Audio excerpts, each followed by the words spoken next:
د مرحوم علامه رشاد صاحب سره زه او یا زما شناخت د ډېر پخوا څخه حتی د ماشومتوب د تنکي ځوانۍ د وختو څخه پیل شوی دی. دا ځکه چې ما ته دی د اکا حیثیت په دې خاطر لري چې د بڅرکي صاحب سره زما د مرحوم پلار سره د دې اړیکې د ډېرو پخوا څخه په مختلفو شکلونو سره موجودې وې. دوی نه یوازې دا چې د ویښ زلمیانو د غړو د جملې څخه د سرکشانو د جملې څخه دي تګ و راتګ او ارتباطات یې زیات وه، د بله طرفه څخه د مترقي ډیموکرات په ګوند کې هم دوی په یوه سنګر کې سره ولاړ وه چې د مساوات په نامه یادیږي. د مرحوم میوندوال صاحب په مشرۍ دا ګوند موجود و.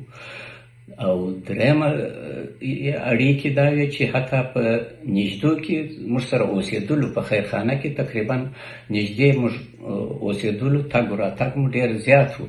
او د دوی په مجلسو کې به زه د ځوان په حیث باندې زیاتره کښېنستم او برخه مې اخیسته، چې دا واقعیت دی چې ما ډېر څه د دوی د بیانونو د دوی د مجلسونو څخه زده کړي هم دي. خو زه په خپله شخصي ویاړ دا لرم چې بیا مې هم د ده سره په اکاډمي علوم کې یو ځای کار کړی دی. او د دې کار په وخت کې یوه خاطره لرم چې هغه به ستاسو سره شریکه کړم. هغه دا و چې کله چې سلیمان لایق، مرحوم سلیمان لایق زموږ د اکاډمۍ رئیس و، نو ته د مرکزي کمیټې څخه د اپاراتو نمایندګان څوک راغلل، د چې وویل چې مرحوم نجیب غواړي چې رشاد صاحب وویني او ډېر عاجل یې پکار دی، نو باید څوک ولېږو چې ژر تر ژره هغه حاضر سي او نجیب صاحب څه چې لازمه بولي هغه صحبت ورسره وکړي. خو په هر صورت چون مرحوم سلیمان لایق زه پېژندلم چې اړیکې مو ورسره زیاتې دي، نو هغه اپارات یې د مرکزي کمیټې تبلیغاتو ما ته راولېږي. زه په دې وخت کې د افغانستان د علومو د اکاډمۍ د نشراتو رئیس وم. نو موږ هم موټر واخیستې، دواړه ورغللو د رشاد صاحب کور چې په خیرخانه کې و، دروازه مو ور وټکول. طبعا هغوی زه پېژندلم او راته ویې ویل چې رشاد صاحب په کور کې نشته، هغه وتلی دی، دی عموما یو څه چکر وي د خیرخانې په شاوخوا کې.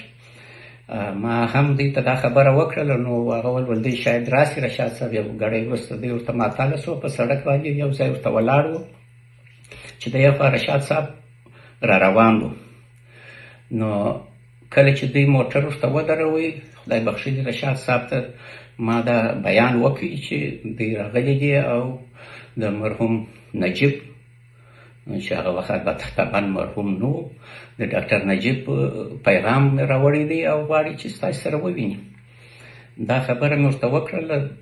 رشاد صاحب په ډېر جرأت دوی ته وویل زه د ډاکټر نجیب په کار یم او که زما دی په کار دی. غولیا خو ده وویلي دي چې ته باید راسې، نو ویل چې د ده په کار یم، دی باید ما ته راسې، زه نسم ورتللی.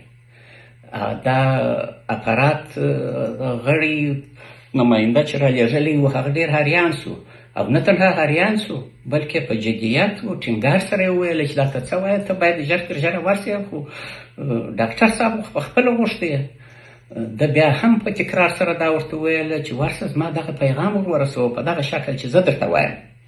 نو زه د دې شاهد وم، ما چې د ده ټینګار د مرحوم رشاد صاحب ټینګار ولیدی او د بله طرفه مې د بل جدیت ولیدی چې نو کې دغسې زه خپله د هغو نماینده ته په جدي توګه ودرېدلم. ما ستا وظیفه خلاصه سوله، زما وظیفه هم خلاصه سوله.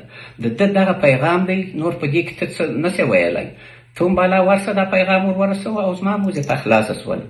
نو په دې خبره سره زه د رشاد صاحب دغه خاطره مې نه هېرېدونکې ځکه ده چې د ده و دغه جرأت ته په هغه شرایطو کې چې نجیب لومړی شخص دی، حاکم دی، دی په دغه شکل سره جواب ورکوي. دا عادي خبره نه ده، دا هر انسان په داسې شکل سره نسي کولی. نو ما ته د ده دغه جرأت نه هېرېدونکی په ذهن کې ثبت سو.